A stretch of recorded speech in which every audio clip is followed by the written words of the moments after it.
Hey guys. Aku Damelia dan aku akan membuat belajar kamu jadi lebih mudah dan happy. Ayo subscribe. Oke. Terima kasih. Enjoy videonya. Halo teman-temanku. Nah, di video kali ini kita akan sama-sama belajar nih tentang bagaimanakah perjalanan kita menuju ke jaringan 5G. Nah, nanti kita akan memperkenalkan diri dulu dengan jaringan 5G dan bagaimana sih migrasinya jaringan 5G di Indonesia. Kalau migrasi ini dalam tanda yaitu perpindahan ya dari yang tadinya jaringan 4G ke jaringan 5G, di mana ketika dia pindah dari 4G ke 5G ini pasti 5G-nya ini masih sifatnya yaitu NSA. Artinya dia masih menggunakan yang rilis 15 ya teman-teman, karena kalau rilis 16 itu ya yang rilis 16 itu adalah punyanya si SA. Nah, jadi gitu. Kita akan berbicara dulu tentang seperti ini. Dimana kalau NSA ini core-nya punya siapa teman-teman? Core? Iya, masih punya si 4G ya, jadi dia masih menggunakan EPC. Sedangkan kalau RAN-nya sudah menggunakan jaringan 5G atau 5R, New Radio.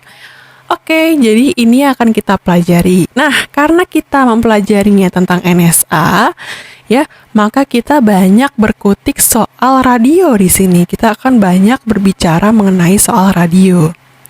Oke, jadi ini migrasinya kita akan banyak berkutik tentang radio. Kita kalau ngomong topik bagian radio, pasti dia akan berkaitan dengan coverage. Coverage yang dilayani pada jaringan 5G. Nah, sedangkan kalau misalnya kita ngomongin tentang radio, maka dia baik itu NSA maupun SA itu hampir sama ya teman-teman, karena memang radionya itu punyanya sih 5G ya. Ini sama-sama menggunakan 5R. Sedangkan perbedaan mereka berdua hanya terletak di bagian core saja. Karena apa? Karena core punyanya si SA itu sudah menggunakan 5G, namanya 5G core ya, 5GC. Kalau yang NSA itu masih menggunakan si 4G namanya EPC. Jadi perbedaan mereka hanya di core, sedangkan kalau radionya itu hampir sama antara mereka berdua. Nah, ini adalah masuk executive summary dari yang akan kita pelajari ya teman-teman. Nah, ada berbagai macam frekuensi yang bisa kita ambil untuk mengembangkan jaringan 5G. Ya, ada yang lower, ada yang middle, ada yang high ya teman-teman. Kalau yang lower itu adalah di bawah 1 GHz ya, jadi di bawahnya bisa 100, 200, 300 sampai seterusnya. Kalau yang middle itu dari 1 sampai 6 GHz, sedangkan kalau yang lebih dari 6 GHz itu adalah yang tinggi frekuensinya seperti 24 GHz atau 26 GHz gitu. Nah, jadi itu adalah frekuensi-frekuensi yang bisa dipakai ketika kita mengimplementasikan jaringan 5G. Oke, jadi ada 3 ya teman-teman. Ada apa? Ada yang lower, yaitu kurang dari 1 GHz. Ada yang middle dari 1 sampai 6 GHz. Ini G ya. Nah, gitu aja. Terus ada yang lebih dari 6 GHz. Nah, oke, ini adalah frekuensi yang dipakai.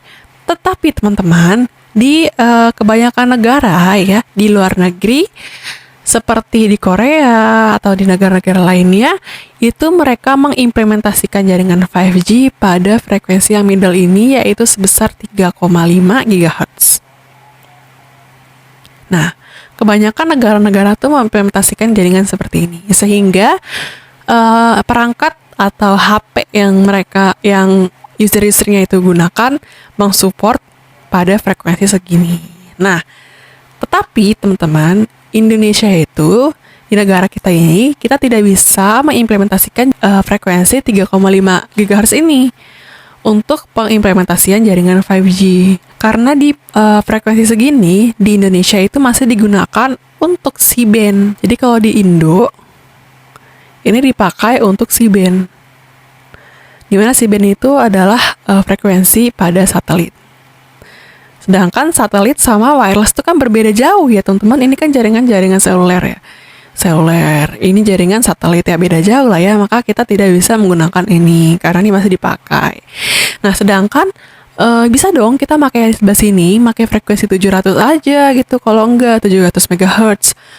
Sebenarnya bisa, tapi di Indonesia juga ini masih dipakai, teman-teman. Ya, di Indo ini masih dipakai. Untuk apa? Untuk TV. Nah, sehingga kita tidak bisa menggunakan ini karena TV sama seluler itu berbeda. Oke, kalau nggak ada, berarti kita pakai aja yang sebelah sini gitu ya, yang lebih besar dari 6 GHz. Oh, ada sih sebenarnya, ada sebesar 24 GB ya. Ada juga sebesar 26 GB. Nah, tetapi kita tidak bisa mengimplementasikan ini, teman-teman. Karena apa? Karena semakin tinggi frekuensi, ya frekuensi kalau semakin tinggi, maka yang akan terjadi adalah apa? Iya, coveragenya semakin kecil. Jadi kalau misalnya frekuensinya tinggi, cakupan yang akan dihandle itu semakin sempit, ya. Sehingga karena dia semakin sempit atau sekitar kurang dari 50 meter, maka pemasangan antena itu harus dipasang memenuhi standar kurang dari 50 meter ini. Jadi di sini pasang antena, misalnya ini di sini 50 ya. Misalnya 50. Ini antena. Nah, karena dengan jarak yang berdekatan itu harus dipasang site, harus dipasang antena, itu kan pasti dia memerlukan dana ya, teman-teman. Dimana dana yang dikeluarkan itu tidak sedikit ya kan, karena banyak banget. Sedangkan user yang make ada nggak sih di Indonesia gitu kan? Kalau di luar negeri ini kan user yang make kan banyak ya, karena mereka negaranya sudah maju, sudah menggunakan IoT ya, sedangkan di Indonesia itu belum terlalu maju amat, masih berkembang ya kan, maka kita belum bisa nih menggunakan frekuensi yang tinggi ini ya untuk mengimplementasikan 5G. Nah, maka dari itu yang akan kita gunakan adalah menggunakan frekuensi-frekuensi yang sudah dipakai pada jaringan seluler, yaitu frekuensi. Nah, kalau misalnya kita ngomongin seluler itu kan ada frekuensi-frekuensi yang dipakai ya. Ada yang 900 MHz, ada yang 1800, ada yang 2100, ada yang 2300. Ini frekuensi dalam megahertz yang sudah dipakai teknologi seluler di Indonesia. Nah, kalau ini dipakai untuk 2G, kalau ini dipakai untuk 4G, ini 3G, dan ini 4G. Nah, dalam pengimplementasian 5G kita menggunakan frekuensi-frekuensi ini, teman-teman. Ya, jadi kan kalau kita ngomongin dulu nih di jaringan 2G-nya nih. Kan 2G kan pakai frekuensi 900 ya, teman-teman. Sedangkan kalau pada daerah yang diimplementasikan 2G ini sudah tidak digunakan, misalnya 2G-nya atau penggunanya sangat sedikit sekali, maka frekuensinya bisa dialokasikan untuk 4G yang dinamakan dengan L900. Jadi L900 itu adalah LTE yang memakai frekuensi 2G yaitu 900. Nah, ini juga nih bisa kita kasih ke dalam jaringan si 4G. Kalau pada 3G itu sudah dismantle ya, teman-teman, kebanyakan. Jadi ini L-nya namanya L2100. Artinya LTE yang menggunakan jaringan 3G yaitu 2100. Nah, dalam menggunakan 5G nih ya di Indonesia, kita menggunakan ini kan frekuensinya. Jadi kalau frekuensi-frekuensi tersebut kan mempunyai masing-masing bandwidth ya, teman-teman, mempunyai masing-masing bandwidth. Kalau yang ini bandwidthnya adalah sekitar 7,5 sampai 10 MHz.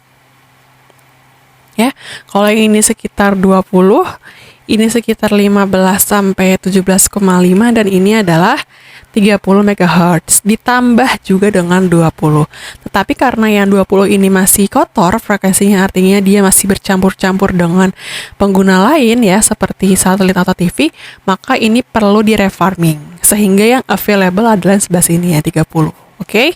Nah, kalau kita pengen mengimplementasikan 5G, pasti minimal yang diperlukan bandwidth-nya berapa, teman-teman? Minimal bandwidth yang harus diimplementasikan dalam 5G? Iya, harus 60 MHz ya. Ini adalah minimalnya.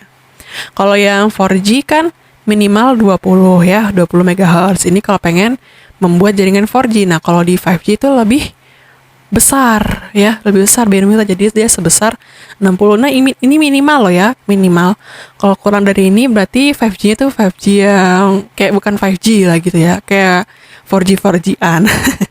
Nah, sedangkan kalau yang optimal ya, kalau yang optimal itu 100 MHz. Nah, kalau di luar negeri itu udah pada segini teman-teman, karena ini udah SA. Kalau ini masih NSA.